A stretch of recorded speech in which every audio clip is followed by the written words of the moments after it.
Elizabeth Smart's story, a journey of survival and courage. Imagine waking up in the middle of the night to find a stranger standing over your bed. For 14-year-old Elizabeth Smart, this nightmare became a reality. And what followed was a story of survival, strength, and incredible courage. Stay with us as we uncover the terrifying details of Elizabeth's abduction, her 9 months of captivity, and the remarkable journey that brought her back home. If her story inspires you, please like, subscribe, and share. It helps us keep telling stories that matter. The night always feels safest when our children are tucked in bed. Parents everywhere follow the same comforting ritual, checking windows, turning locks, and setting alarms. It's a dance of protection we perform without thinking, believing our homes are fortresses against the darkness outside. But sometimes the smallest change in routine can shatter that illusion of safety forever. In Salt Lake City during the warm summer of 2002, the Smart family lived this truth firsthand. Their story would soon make every parent in America question everything they thought they knew about safety. It forced them to wonder, is anyone truly safe, even in their own home? What if someone had already crossed that threshold, watching and waiting in the shadows? Elizabeth Smart was just 14 years old then, a bright young girl growing up in a loving Mormon family with 5 siblings. Born in 1987, she was the kind of daughter any parent would be proud of. Dedicated, well-behaved, and full of quiet determination. Unlike many teenagers who spent their free time watching TV or hanging out with friends, Elizabeth had discovered her passion early in life, the harp. Since she was 5 years old, the gentle strings of her harp had filled their home with music as she practiced for hours each day. As she grew older, her talent blossomed. At Bryant Middle School, Elizabeth became known for more than just her musical abilities. She was the girl who could run for miles without tiring, who loved riding horses through Utah's beautiful landscapes. Soon, she was being invited to play her harp at local events, weddings, celebrations, anywhere people wanted to add a touch of elegance to their special moments. Her parents watched with pride as their shy daughter grew into her own person. June 4th, 2002, started like any other summer day. Elizabeth woke up feeling excited about what lay ahead. After breakfast with her family, a daily ritual they all cherished, she headed to school for the last day of classes. It was a day of celebration as she collected several academic awards, marking the end of another successful school year. The whole family was looking forward to their summer plans filled with trips and adventures they would share together. That evening, the Smarts spent precious time together, not knowing it would be their last normal day as a family. As night fell and everyone prepared for bed, Edward Smart faced a simple decision, one that would haunt him forever. Usually he would set the home's security alarm, but that night he chose to only lock the doors. His reasoning seemed sound at the time. He didn't want the alarm to startle anyone if one of the kids needed to get up during the night. Looking back, it's the kind of small choice that seems to echo through time, how different things might have been if he had just pressed that alarm button.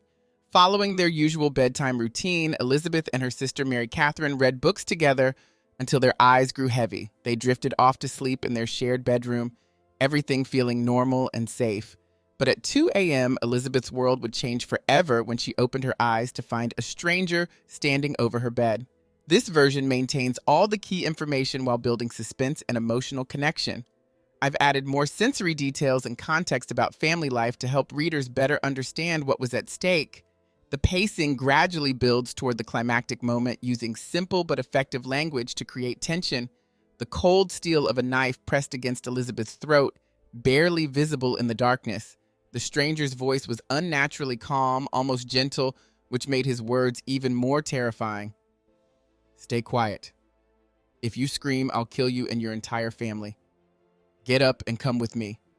Elizabeth's heart pounded so hard she thought it might burst from her chest, but she didn't make a sound. For a split second, she considered screaming. Her parents' room wasn't far, and they would come running.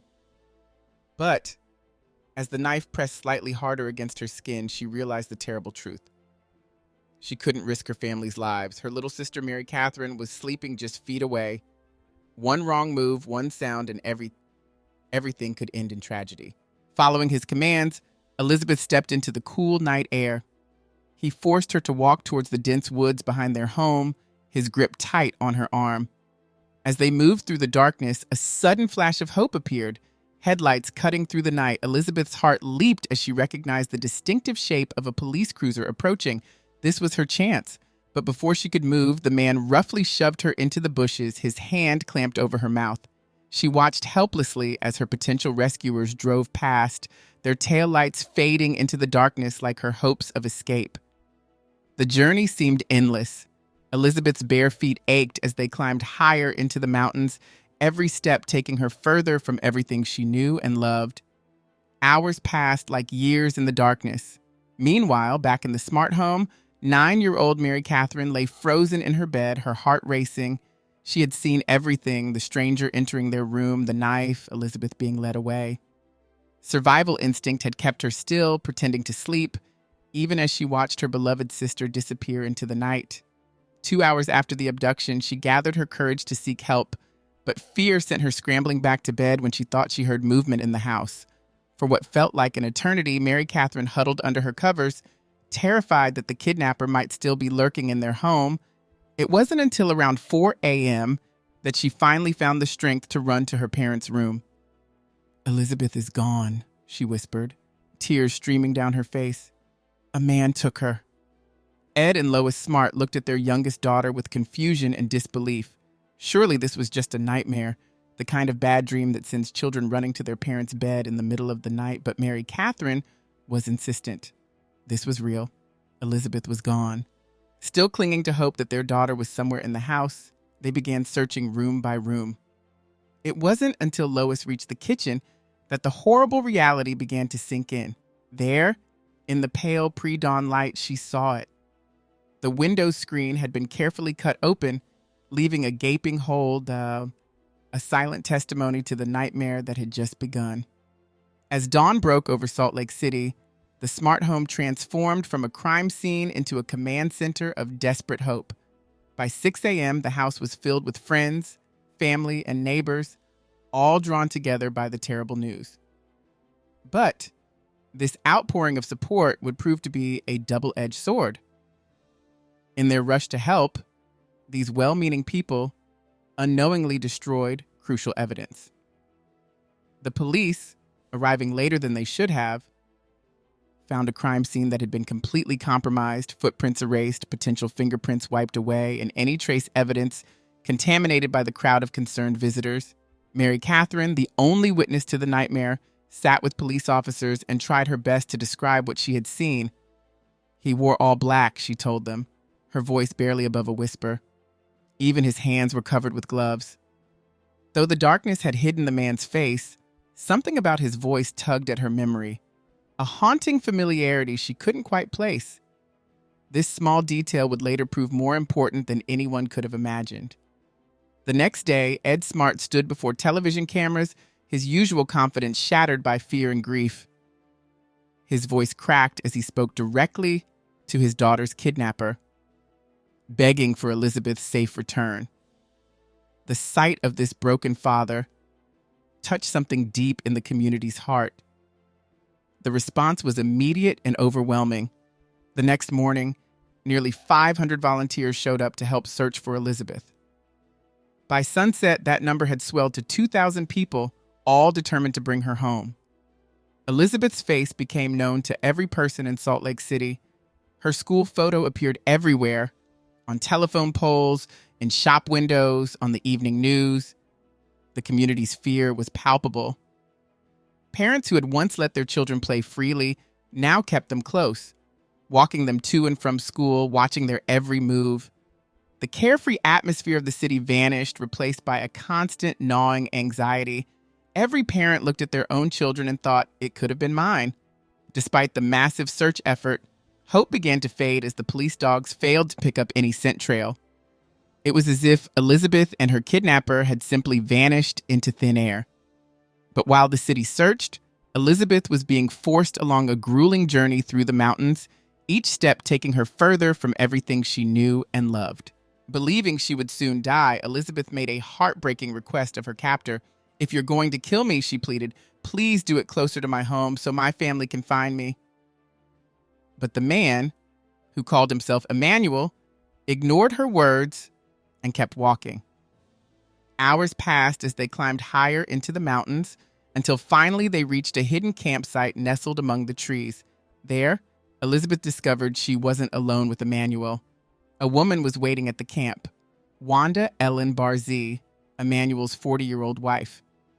The pair forced Elizabeth to watch as they set up a tent and laid out tarps on the ground. Then came the first of many humiliations. They ordered her to remove her clothes. Emmanuel, whose real name was Brian, began to reveal his twisted worldview. He claimed to be no ordinary kidnapper, but an angel sent by God himself. His mission, he declared, was to save the earth from the Antichrist, and he claimed to receive divine instructions directly from heaven. The nightmare that had begun in Elizabeth's bedroom was only just beginning. In this remote mountain camp, far from the searching eyes of thousands of volunteers, her captors were about to reveal just how deep their delusions ran. In the isolated mountain camp, Brian Mitchell's twisted delusions took an even darker turn. He declared that divine revelation had commanded him to take Elizabeth as his wife, the first of many young girls he planned to kidnap for his twisted version of marriage. Through a cruel twist of fate, Elizabeth would become both his first and last victim. Before his planned ceremony, he forced Elizabeth to participate in a disturbing ritual, insisting she choose a new name from the Old Testament. She selected Esther, a name that would replace her identity for the next 9 months of captivity. What followed was a nightmare that would haunt Elizabeth forever. Mitchell, with his wife Wanda as a willing accomplice, subjected the 14-year-old girl to unthinkable abuse. They kept her tethered to a tree with a rope, allowing only enough length for basic movement around the camp. Like an animal on a chain, Elizabeth could only venture so far before the rope pulled her back to her prison. Any mention of her family would send Mitchell into a rage. He wielded threats against her loved ones as a weapon, warning that he would harm them if she tried to escape. "Forget them," he would snarl. "You'll never see them again." But rather than breaking her spirit, these threats strengthened Elizabeth's resolve to survive. She realized that compliance might be her only path to staying alive. From the first day of her captivity, Elizabeth played the role of an obedient prisoner. She helped maintain the camp, prepared meals, and listened attentively when Mitchell and Wanda shared stories about their lives. She became an actress in a terrible play, performing whatever role might keep her safe. But her performance did nothing to stop the daily abuse she endured at Mitchell's hands. The dynamics in the camp grew even more twisted when Wanda became jealous of the attention Mitchell gave Elizabeth. To appease his wife, Mitchell created a schedule: days with Wanda, nights with Elizabeth. This arrangement only added structure to the horror, making it more ritualistic. The nightmare took on new dimensions when Mitchell began making trips into town. He would disappear for days, leaving Elizabeth and Wanda without food or water. Upon his return, he would force Elizabeth, weakened from hunger and thirst, to consume alcohol before she could eat. It became a cruel game of survival: drink or starve. Over time, Elizabeth began requesting the alcohol herself, seeking any escape from the reality of her situation. The strong drinks became her only refuge from the daily trauma, numbing her to the horror of her circumstances. In her young mind, being intoxicated seemed better than facing her reality with clear eyes. It was a heartbreaking adaptation to an impossible situation, a teenage girl forced to find ways to survive unthinkable trauma. The cruel irony of Elizabeth's kidnapping began to dawn on her as memories surfaced. She remembered the day just months before when she and her mother Lois had encountered her kidnapper on the streets of Salt Lake City. He had been different then, clean-shaven, seemingly humble, asking for help. Lois, known for her kindness, had given him $5 and her husband's business card offering the possibility of work. The Smarts' beautiful home often needed maintenance, and they frequently hired local workers for repairs. That simple act of kindness had opened their door to evil. Brian Mitchell, calling himself Emmanuel, had later shown up at their house to help with roofing work. That's when he first saw Elizabeth planting the seeds of his obsession. Now, as she looked at his transformed appearance, his face hidden behind a long, wild beard, Elizabeth struggled to understand how someone could repay such generosity with such cruelty. As weeks passed, Mitchell and Wanda began to loosen their physical restraints on Elizabeth, but tightened their psychological ones. They started taking her into the city, but not as herself. They forced her to wear a white burqa with a thick veil covering her face, making her unrecognizable to even her own family. Before each trip, Mitchell would remind her of his threats against her family, painting vivid pictures of the violence he would unleash if she tried to escape. These trips into civilization became a special kind of torture. They would shop in stores, attend public gatherings, and walk the same streets where Elizabeth had once felt safe. Each outing was both a torment and a glimmer of hope. Maybe someone would see through her disguise, recognize something in her movements, realize who she was. But time after time, they walked among crowds of people who had no idea that the missing girl they were all searching for was right there, hidden behind a veil. Meanwhile, the police investigation was taking a troubling turn. Investigators had begun focusing on the workers who had been in the smart home before the kidnapping. Given the number of contractors who had worked there over the previous months, the list of potential suspects was long, but one name stood out: Richard Ricci, a man recently released on parole after attempting to kill a police officer. The case against Ricci seemed strong at first. A search of his home had uncovered items stolen from the Smart family, leading investigators to theorize that Elizabeth's kidnapping might have been a burglary gone wrong. Their theory suggested that Ricci, caught in the act by Elizabeth, had taken her to prevent being identified while hours of intense interrogation followed. Detectives pressured Ricci, trying every technique they knew to extract a confession. But despite their efforts, Ricci maintained his innocence. When Mary Catherine saw his picture on television, she immediately spoke up, insisting this wasn't the man who had taken her sister. But the police, focused on their prime suspect, dismissed the 9-year-old's statement. How could a child's memory, clouded by darkness and fear, be more reliable than their evidence? The pressure on Ricci continued until tragedy struck. In August, he was rushed to the hospital with a brain hemorrhage. Days later, he died, taking any information he might have had to his grave. The investigation took another dark turn when suspicion began to fall on Elizabeth's own family. The case was rocked by the news that one of Elizabeth's uncles had failed a polygraph test, adding another layer of complexity to an already mysterious case. The tragic irony was clear.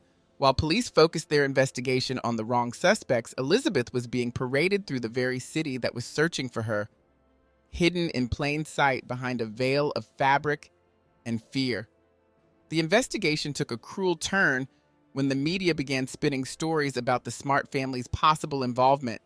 Without any real evidence, newspapers and television shows began floating dark theories about family guilt, adding another layer of pain to the Smarts' ongoing nightmare. Meanwhile, in the mountain camp, Mitchell's delusions were growing more dangerous. 2 months into Elizabeth's captivity, he announced his plan to expand his family. He wanted 350 wives in total. Most chilling of all, he had already chosen his next victim, Elizabeth's own cousin, Olivia. The thought of another girl suffering her fate filled Elizabeth with horror. One night, Mitchell left the camp on his divine mission. Elizabeth waited in terror, knowing another young girl's life might soon be destroyed just like hers. But fate intervened. While attempting to break into Olivia's bedroom, Mitchell dropped something outside her window. The noise startled both Olivia and her father awake, forcing Mitchell to flee empty-handed. When Olivia's family reported the attempted break-in, they noticed something terrifying. The window screen had been cut in exactly the same way as at the Smart house. But the police, frustratingly, dismissed it as teenage mischief. They couldn't or wouldn't see the connection between the two incidents, even though the pattern was clearly there. The Smart family and their relatives lived in growing fear, installing new security systems and double-checking locks, knowing a predator was still hunting their children. Meanwhile, Mitchell grew bolder. He began taking Elizabeth into public more frequently, always hidden behind her white veil. They became known around town as the strange religious family, odd but harmless. Then came the moment that would haunt Elizabeth for years. At the library, someone recognized her despite the veil. When a police officer arrived and asked directly if she was Elizabeth Smart, her heart raced. This was her chance for freedom. But Wanda's grip on her hand tightened painfully, a silent reminder of Mitchell's threats against her family. When Mitchell arrived and cited religious reasons for keeping Elizabeth's face covered, the officer backed down, unwilling to challenge their supposed religious rights. Elizabeth watched her chance at rescue walk away, feeling more alone than ever. The real breakthrough came from an unexpected source, a children's book. 4 months after the kidnapping, Mary Catherine was flipping through a Guinness Book of Records when something clicked in her mind. The voice that had haunted her memories for months suddenly had a name: Emmanuel, the handyman who had worked on their roof. She ran to her parents, her heart pounding with the certainty of her revelation.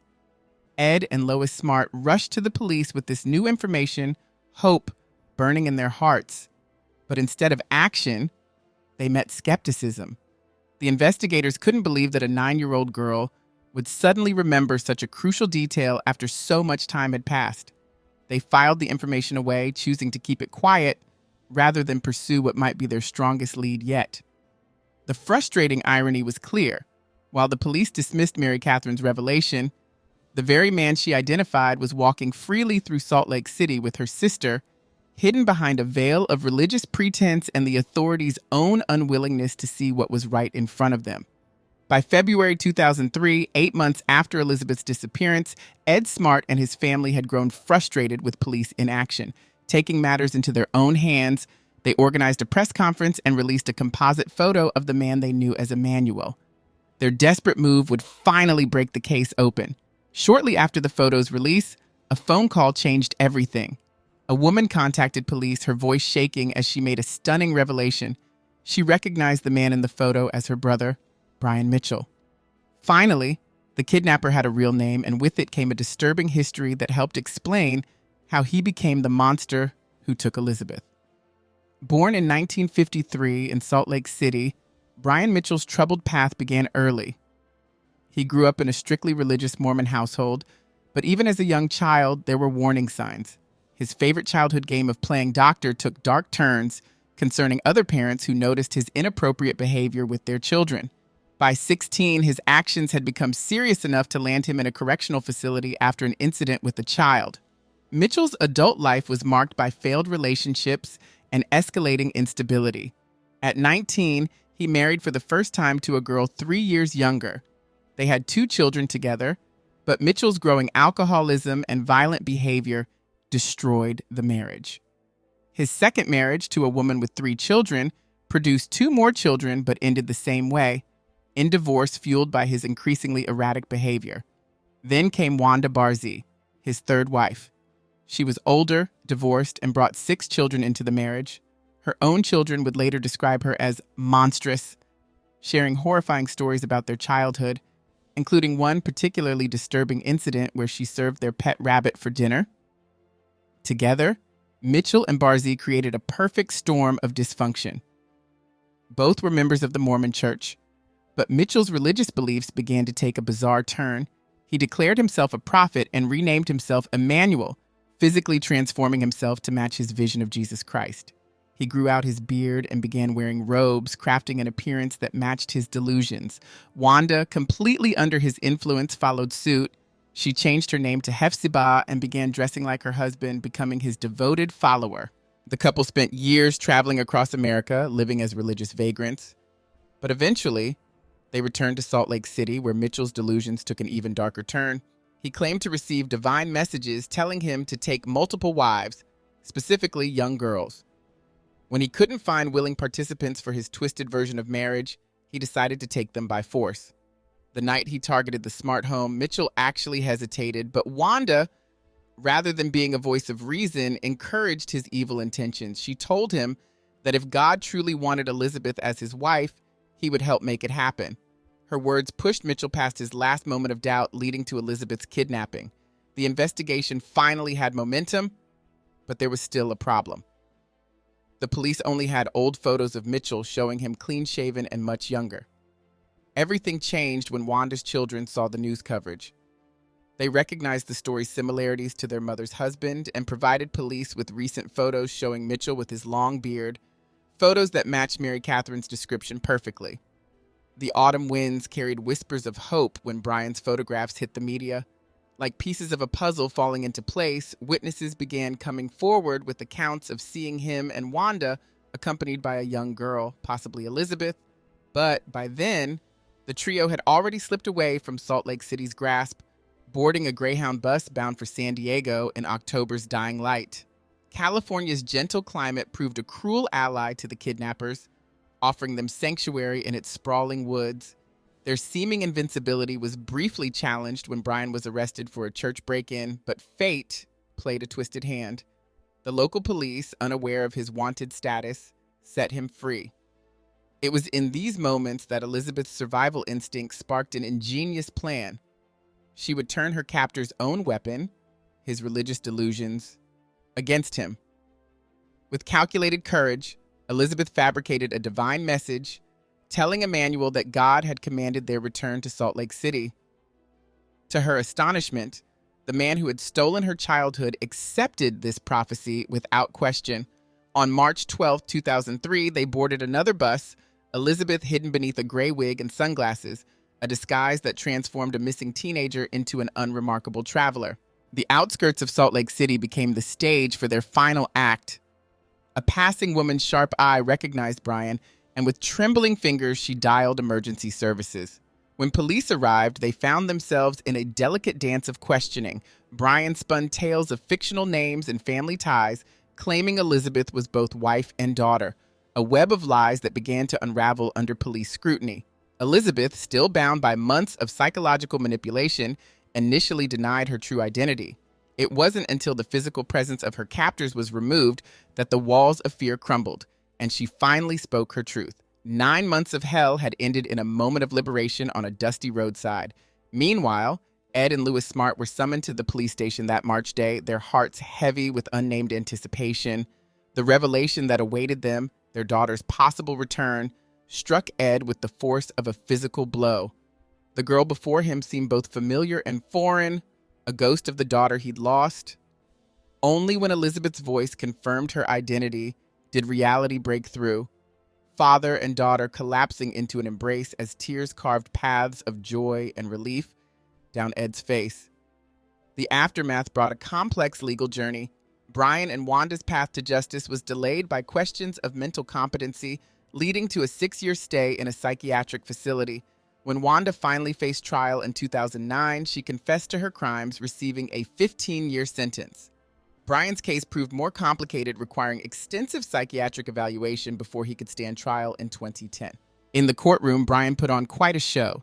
He would scream and sing, trying to convince everyone he was mentally ill, but as soon as he returned to his prison cell, he acted completely normal.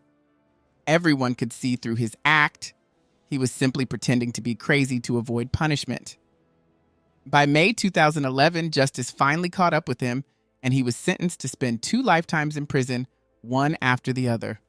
Elizabeth's journey back to normal life was remarkably quick. In a powerful moment of healing, she visited the place of her captivity with her parents just weeks after her rescue. Her mother shared words that would change Elizabeth's life forever. She shouldn't let those 9 terrible months destroy her entire future. She needed to move forward, not let her kidnappers win by living in fear. These simple but powerful words became Elizabeth's guiding light through her recovery. Life began to bloom again for Elizabeth. She went back to school and graduated in 2006, ready to explore the world beyond her hometown. That same year, she traveled to Paris, where fate had a beautiful surprise waiting. In the city of love, she met Matthew, a young man from Scotland. Their connection was instant and deep, leading them to marriage 3 years later. Today, their home is filled with the laughter and love of their 3 children, a testament to Elizabeth's incredible strength and ability to build a beautiful life after such darkness. At first, Elizabeth kept the details of her kidnapping private. She needed time to process everything that had happened to her. But as years passed, she realized her story could be a light of hope for others who were suffering. This understanding led her to become a speaker who shares her experiences at conferences about child kidnapping. She wanted to help other victims know what to do if they ever found themselves in the same terrible situation she had faced. Her work, helping others, didn't go unnoticed. In 2011, she received an award for women who make a difference in others' lives. The award came with $50,000, which Elizabeth used to start a foundation in her name. Her foundation now helps children who have been hurt and supports their families through difficult times, turning her pain into purpose. But in September 2018, troubling news arrived. Wanda Barzee was released from prison after serving just 9 years. There had been a mistake in calculating her release date. They hadn't counted the time she spent in the mental hospital. Elizabeth spoke out against this release, worried that Wanda was still dangerous to others, but nobody listened to her concerns. Today, Wanda lives freely in Salt Lake City, uncomfortably close to an elementary school, just 600 meters away. Elizabeth's story teaches us something frightening about how we think about safety in our homes. That night when her father turned off the alarm system, Might seem like bad luck, but it's the kind of mistake many families make every day. We often choose what's easy over what's safe. Looking back, the tragedy might have been prevented in two ways: keeping the alarm on and checking more carefully into the backgrounds of people allowed to work in their home. The path to tragedy often begins with simple acts of kindness. When the Smarts offered Mitchell $5 and a business card with a job offer, they were following their hearts, showing the compassion that makes us human. Yet their story reminds us that kindness and caution must walk hand in hand in our modern world, a delicate balance that can mean the difference between safety and disaster. The silence of young Mary, who witnessed her sister's abduction but remained frozen in fear for 2 crucial hours, illuminates a critical gap in how we prepare our children for danger. Her paralysis, mirroring Elizabeth's own later response to threats, reveals the raw truth about childhood trauma. When faced with death threats and family endangerment, even the best-taught safety rules can crumble against the weight of terror. Perhaps most chilling is Elizabeth's public silence during her captivity. Even when surrounded by potential rescuers, even when recognized, she remained unable to cry out for help. This wasn't simply fear at work. It was the result of Mitchell's calculated psychological manipulation, using religion as a weapon and threats as chains. Her silence in the library stands as a haunting reminder of how a single moment of police persistence might have shortened her ordeal significantly. The lessons from Elizabeth's story demand a revolution in how we think about home security. Gone are the days when locked doors and alarm systems alone could guarantee safety. Modern protection requires a multi-layered approach: comprehensive camera systems watching over every approach to our homes, thorough background investigations of anyone who crosses our threshold, and most importantly, a new way of teaching our children about danger. We must move beyond the simplistic stranger danger approach. Children need to learn how to act even when paralyzed by fear, to understand that familiar faces can sometimes harbor hidden threats, and to trust their instincts when something feels wrong. The power of Mary's memory, recognizing Mitchell's voice months after the abduction, underscores the importance of taking children's observations seriously. The initial dismissal of her recollection by police serves as a stark reminder that even professionals can underestimate the reliability of a child's memory. The present-day reality that Wanda Barzee lives within walking distance of an elementary school serves as a sobering reminder that threats don't vanish. They evolve. Our responsibility isn't to build fortresses of fear around our children, but to equip them with awareness, confidence, and practical skills. Every child should know what to do in a crisis, not just in theory, but through regular family discussions and practical scenarios. The ultimate lesson from Elizabeth's story is that security isn't a one-time installation or a single conversation. It's an ongoing commitment. Families must regularly review and update their security measures, have open discussions about potential dangers, and create action plans for various scenarios. Most importantly, we must foster an environment where children feel confident to speak up about their concerns, knowing they'll be taken seriously.